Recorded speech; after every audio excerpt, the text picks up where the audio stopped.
The Haunting of Echoes. The Return. Jenna stepped off the bus, the crisp autumn air of Cedar Hill filling her lungs with memories of a childhood she had desperately tried to forget. She tightened her scarf around her neck and looked around the small town, its quaint charm masking the darkness she knew lurked beneath. The town seemed unchanged, brick storefronts with worn signs, the old clock tower standing sentinel in the center, and the narrow streets winding through neighborhoods where whispers of the past echoed in every corner. Jenna had left Cedar Hill 15 years ago, running from the shadows that haunted her every step. Now, she was back, drawn by the news of her grandmother's death and the cryptic letter that had arrived 2 days later.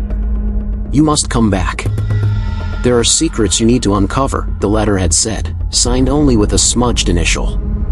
She walked briskly to the old family house, a Victorian relic at the end of Elm Street, its windows dark and brooding. The house had always felt alive, as if it had a consciousness that watched and waited. Her hand trembled as she turned the key in the lock and pushed open the heavy wooden door.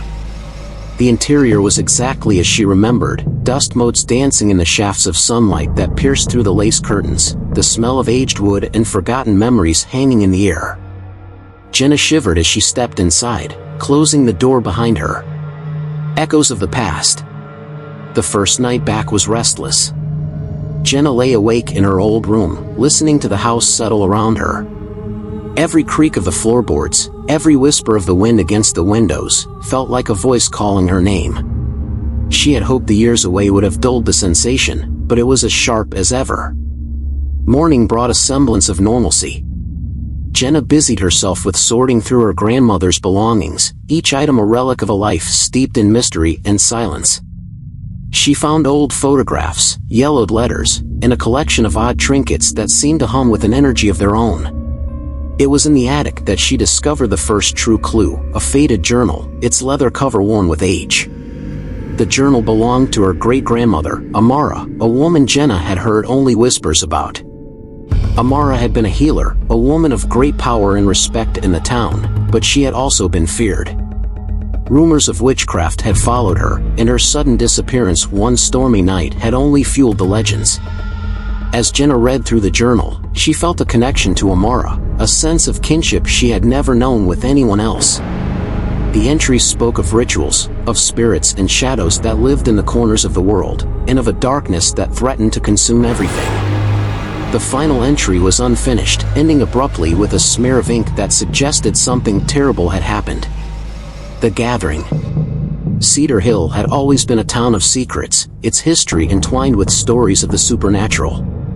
Jenna remembered the tales her grandmother used to tell her, stories of the old cemetery on the hill where the dead were said to walk, of the woods where strange lights were seen at night, and of the lake where a monster was said to dwell beneath the surface.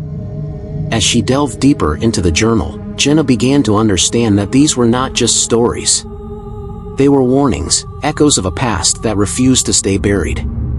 She started to notice strange things happening around the house, shadows that moved on their own, whispers and languages she could not understand, and a feeling of being watched. One evening, as the sun dipped below the horizon and the shadows lengthened, Jenna heard a knock at the door. She opened it to find a group of people standing on her porch, their faces familiar yet strange. They were the descendants of the original families of Cedar Hill, people she had grown up with but never truly known. "We need to talk," said Maria, a woman with dark eyes and a grave expression. "There are things you need to know, things that your grandmother kept from you." The legacy. The group gathered in the parlor, the air thick with anticipation. Maria explained that Cedar Hill was built on land that had long been sacred to the indigenous people who lived there before the settlers arrived. The land was a place of power, a gateway between worlds, and the settlers had unknowingly awakened something ancient and malevolent when they disturbed it. "Our ancestors tried to contain it," Maria said, her voice trembling. "They performed rituals, made sacrifices, but the darkness was too strong. It fed on fear and pain, growing stronger with each passing year. Your great-grandmother, Amara, was one of the last to truly understand the power we were dealing with. She tried to fight it, but she disappeared before she could finish what she started." Jenna listened, a sense of dread growing in her chest. "What does this have to do with me?" she asked. "You're the last of Amara's line," Maria replied. "The power she had, the knowledge she possessed, it's in you too. You have to finish what she started. You have to stop the darkness before it consumes us all." The ritual.